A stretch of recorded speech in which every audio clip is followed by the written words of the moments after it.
दोस्तों, आप सभी का वीनू इंफोटेनमेंट में एक बार फिर से स्वागत है। आज हम यूपी के एक ज्वलंत मुद्दे पे चर्चा करने जा रहे हैं, जहां की योगी सरकार बहुत बुरे तरह से फंस गई थी।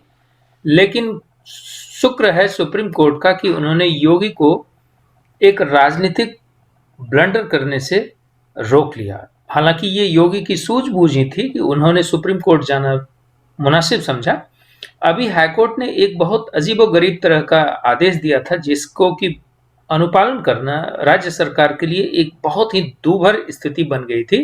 क्योंकि एक तरह से ये ऐसा ही कदम था कि अगर हाईकोर्ट के इस आदेश को माना जाता, तो जैसे कालिदास पेड़ पर चढ़ करके अपने ही टहनी को काट रहे थे, उसी तरह से राजनीतिक रूप से अपने कद को बौना कर लेना और हाशिए पे चले जाने की स्थिति बन जाती।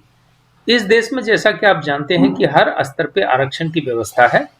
ये जो निकाय चुनाव है, निकाय चुनाव में सुप्रीम कोर्ट ने पहले आदेशित किया था, जिसमें कि ट्रिपल टेस्ट का एक क्राइटेरिया बनाया गया था और इसके बाद ही निकाय चुनाव कराने की स्थिति बनाई गई थी। लेकिन ये डिलेइंग की वजह से ये ट्रिपल टेस्ट की जो कल्पना की गई थी, उसको योगी सरकार जो है ठीक तरीके से अनुपालन नहीं कर पाया था और इसी बीच निकाय चुनाव की स्थिति बन गई, क्योंकि इनका कार्यकाल समाप्त हो गया।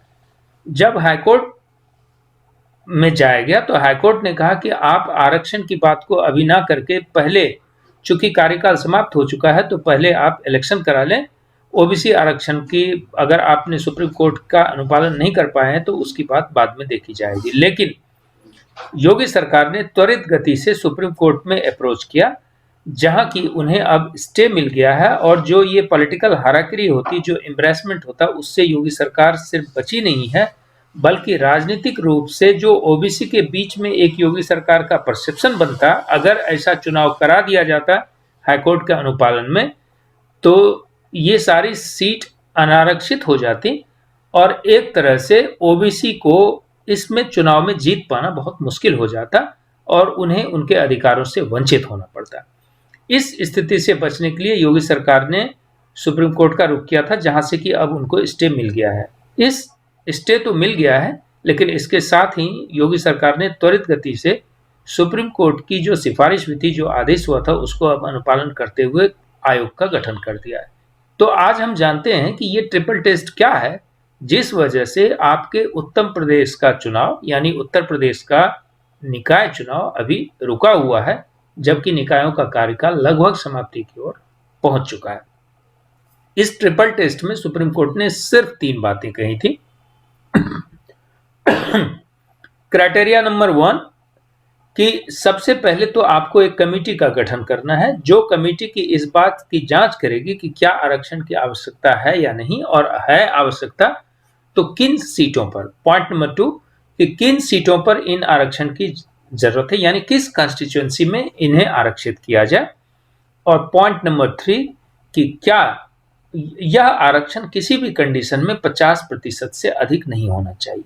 तो आपके मन में एक प्रश्न हो सकता है कि 50% तो पहले से आरक्षण है, तो इसमें नई बात क्या है, क्यों ये 3 कंडीशन ट्रिपल टेस्ट रखा गया था। तो इसका जो सबसे मूल जड़ में सवाल था कि चूंकि ये सीट का रोटेशनल आरक्षण होता है। रोटेशनल आरक्षण होने का मतलब है कि इस बार कोई सीट होगा, अगले बार कोई सीट होगा, अगले बार कोई सीट होगा, और इनका मुख्य उद्देश्य होता है कि हर निकाय में इन वर्गों को आरक्षण दिया जाए और हर जगह वहां की कम्युनिटी का रिप्रेजेंटेशन हुआ जाए।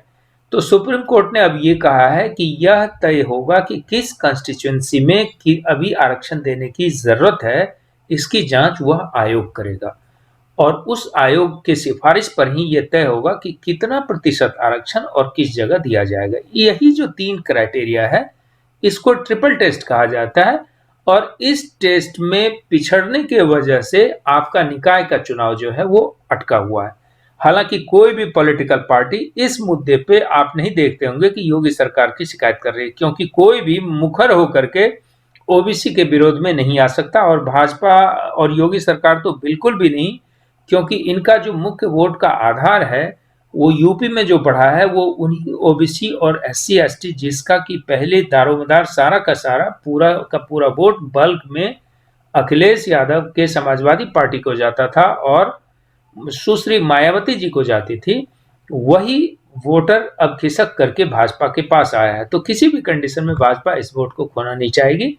इसीलिए योगी सरकार त्वरित गति से इसकी कार्रवाई पूरी करेंगी और शीघ्र ही इसका निकाय चुनाव कराया जाएगा और सीटों का आरक्षित होना तय है। और आरक्षण का जो लाभ ओबीसी और पिछड़े वर्गों को अभी तक मिलते रहा है, वह बदस्तूर जारी रहेगा और योगी सरकार अपनी स्थिति ओबीसी के बीच में सुधारने में सक्षम होगी। धन्यवाद।